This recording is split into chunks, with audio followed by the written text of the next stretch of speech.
ব্যবস্থাপনা ভালো ছিল, বৃষ্টির জন্য প্রোটেকশনের ভালো ব্যবস্থা ছিল। শুক্রিয়া, ভালো লেগেছে। আলটিমেটলি আমরা সবাই আনন্দিত একসাথে নামাজ পড়তে পেরে।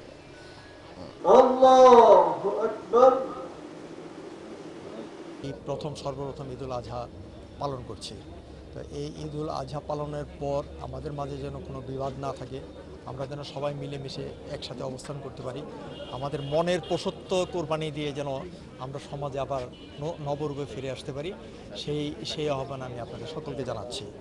আর একই সাথে আরেকটি অনুরোধ জানাচ্ছি, এটি আমার অনুরোধ, বিনীত অনুরোধ বরিশাল নগরবাসীর প্রতি। সেটি হলো যে আমাদের বরিশাল শহরের যে পরিচ্ছন্নতার বিষয়ে আমরা যে উদ্যোগ নিয়েছি, যারা কোরবানি দিচ্ছেন তাদের সকলকে আমরা ব্যাগ এবং ব্লিচিং পাউডার সরবরাহ দিচ্ছি।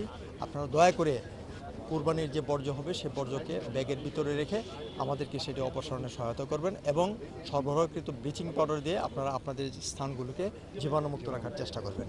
এটা হলো আমাদের নগরবাসীর জন্য একটি নিবেদন।